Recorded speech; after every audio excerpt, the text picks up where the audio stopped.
Hey there, everybody. Welcome to the end of the week.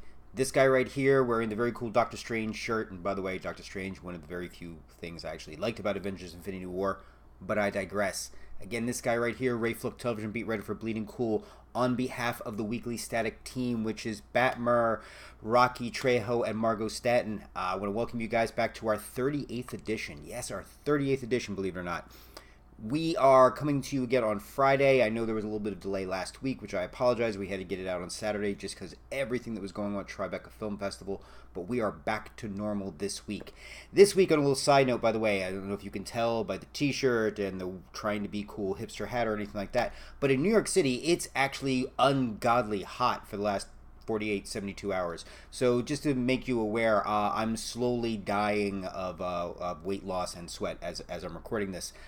So yeah, just don't get, because we don't have springs here anywhere in New York City. We have 72-hour springs. It literally is 40 on Monday and 95 degrees on Friday. And spring, again, you fit into 3 days. But I'm really rambling and I'm digressing because you're here for the Weekly Static. And what the Weekly Static is, it's our top 5 things that we kind of, piqued our interest. We kind of thought were kind of cool, so we went back in a week's worth of television coverage on Bleeding Cool.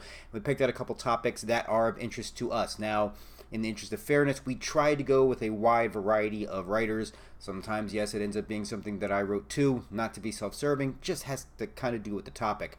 And topics, folks, I know last week was a little bit of a light week, but this week we have 5 very, very, very, very incredibly cool hot button topics to talk about. Now, how we do this, if you're new to this, I do this in a top 5 format, which initially isn't going to make a lot of sense because I don't really rank them. So when I go 5, 4, 3, 2, 1, it's not like it's the 5th best to the 1st best. It's just this arbitrary system in my head that I don't know. And it also is to pay homage to my spirit animal, John Cusack, who is the actor guru of some of the best movies that ever come down through my lifetime. And again, completely not objective, but we are talking about Gross Point Blank, Better Off Dead, One Crazy Summer, High Fidelity, and a whole slew of other great movies. So yeah, if you haven't checked them out, please check them out. But yeah, we do top 5 out of respect for High Fidelity, for the very cool scene where he's talking about his girlfriend who he's lost, who's trying to get back. Not that he's necessarily the nice guy in this movie, but he does top 5 things that he likes about her, which is an awesome scene. Definitely check it out. Got to post it there sometime. But these are the top 5 things from the week. So we're going to be starting with number 5. And number 5 has to do with the WWE. Yes, the WWE yet again. No, this does not have to do with old white guys trying to cover up for other old white guys. This has to do with the WWE as a whole. And for those of you who don't know, WWE went to Saudi Arabia past Friday for the greatest Royal Rumble ever. Which right off the bat is kind of weird because it felt like Saudi Arabia kind of bought their own WrestleMania. Not even a Royal Rumble, but bought their own WrestleMania considering the entire card that was lined up. Except for one major thing, and this is the reason why I'm bringing it up. No women wrestlers. And again, I think it raises the bigger issue with, for a company that's been really doing a lot of stuff over the last couple of years, and Stephanie McMahon has been really putting herself out there as the point person for it, to revolutionize women wrestling and to move it away from divas into actual wrestling, it hurts your cause if you don't have women wrestling on the card because culturally you can't have women wrestling on the card. Now, I heard women wrestlers got paid for it anyway, even though they weren't there. That's great and it's fine, and it's fantastic if that's true. But they want to be out there and they want to apply their craft. And again, it's this idea of, well, if you go into a culture, you can start creating change for that culture. Not if you can't see the female wrestlers. Not if they're not on the card. Then you're just acquiescing to a cultural standard that just isn't right. And again, I know a lot of people are going to be listening to this going, you have to respect cultures just because they're different from yours doesn't mean. I completely agree with respecting cultures, but I think there are some basic concepts that you just don't waver on depending on culture. I'm sorry. Women should be able to get an education. They should be able to drive a car. They should be able to have a say in public. They should be able to go to lunch with a guy who they're not dating or their boyfriend or who they don't have to get any permission from. I don't think that's asking a lot. And if you have a problem with that, I advise you find the mirror in your house, look at it for a really long period of time and ask yourself what your hangups are. Because if that's a culture issue, then this entire world is even more screwed up than I ever thought it was going to be.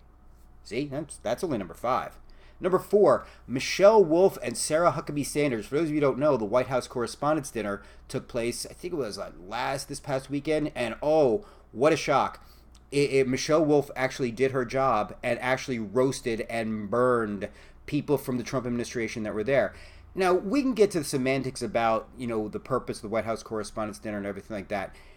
From what I understand, the White House Correspondents' Dinner and the association is about celebrating the press and the hard work and everything they do to keep the First Amendment open, alive, and active. I don't know why anybody from the press would have a problem with Michelle Wolf going after a president who has actively attacked the press from day one. And I think it is disgusting to see members of the media who are acquiescing and who are sharpening knives and pointing them at Michelle Wolf. You should be pointing at yourselves for everything you did in the 2016 election to allow the situation to get to where it was.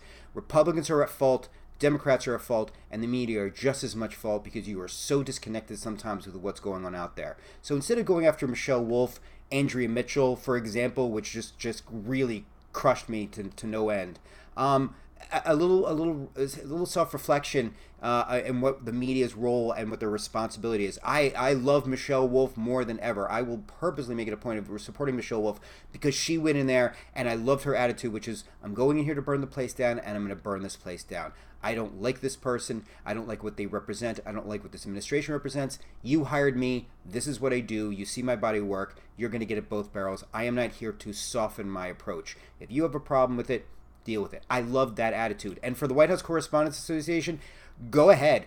Get Jay Leno next year. See how many people talk about your dinner. See what kind of ratings you get. See how quickly the viewership drops off. So, again, play the high and mighty role. Stop tucking tail. Actually, grow a pair, whether a pair of huevos. See, I don't want to be gender specific, but just grow a pair and actually punch back, like Michelle Wolf showed you how you should do. That's number 4. Number 3, we're gonna light up a little bit. Attack on Titan season 3. To the surprise of a lot of fans, is going to be premiering in July with a 2-core, which I just learned this, a 2-core order, which means 24 episodes. So I'm assuming doing the math that 1 core means 12 episodes. That caught a lot of fans by surprise. 1, the immediacy for which it's returning. 2, the number of episodes that are in the order. Now, we'll see how much this all works out and how much it pans out and there's delays or anything like that. But 24 really makes up for the issues they had in the first 2 seasons and the delays. And I know a lot of fans were disappointed in the second season with the lower episode order. I'm going to own this right now, and I think I've talked about this before. I'm not a big anime fan, but a friend of mine has really gotten me more into anime or different aspects of it. I really like Attack on Titan. It's actually really opened up my eyes to anime and getting more into it because Attack on Titan, it kind of, I'm going to beat up Avengers Infinity War here for a second. A lot of anime reminds me of Avengers Infinity War in the sense you give me a deep emotional moment and then you give me something like funny or wacky or zany like a Zoinks or the crazy creature or oh, I'm late for class. And it just takes me out of the emotional moment. Attack on Titan just gives you drama, gives you action. It is like a summer action movie with really cool storylines built into it. So I'm very, very excited about it. I'm glad to see people are excited about the trailer too. Really looking forward to it. I'm in the process now. I've been backwards catching up. So I have now between now and July to make sure that I do. So very, very excited about that. And that was our number 3. Number 2. Another positive one, to start off a little hard. DC Universe, which is going to be DC's new streaming service. They just announced, well, on a slightly negative note, that Metropolis is being redeveloped, so it's being delayed.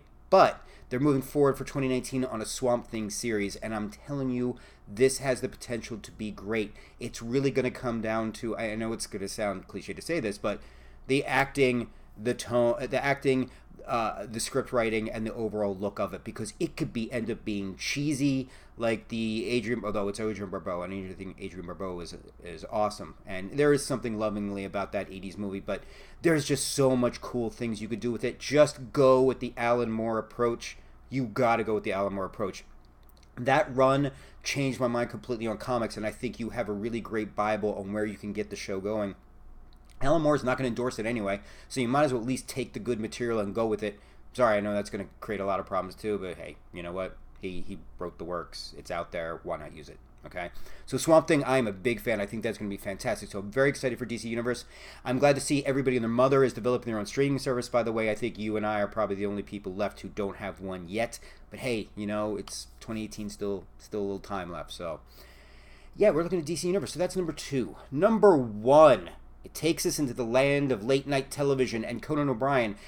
Conan O'Brien is going to be shifting his show to a half hour in 2019. Still going to be Monday through Thursday, but it's going to be shifting to a half hour. It's still going to also include guests and sketches and bits inside and outside the studio, but it's going to be, they say, a lot less structured. And he's going to be doing a comedy tour later on this year to go along and, I guess, to kind of pseudo-promote it. I've loved Conan O'Brien. I've always felt like Conan O'Brien was one of those really successful out there geeks who kind of owned his geekdom on his sleeve. I'm really hoping that this doesn't change much for San Diego Comic-Con, because the San Diego Comic-Con coverage I think is great. And if he's not doing it this year, they need to get somebody to sweep in and do it, because I think San Diego, New York Comic-Con still have a ton of untapped potential. And I know Sci-Fi has been really creeping in and growing up their live coverage too. So I'll be curious to see what happens with that. But I think Conan hits a very good point. Late night isn't the same thing anymore. It's not ABC, NBC, CBS, Fox, and we do things from 11:30 to 12:30 or 1 o'clock. It's not the Johnny Carson days anymore. A lot of stuff on late night is going into weird hours, and the reason why it's going to weird hours is because digital. Social media and everything else is allowing the lifespan of late night to extend for days after. Look how Saturday Night Live has done it. People can say whatever they want. They still keep enough of the live component. But it is tape segments, social media, and everything else that really extends and gives the vitality to the show.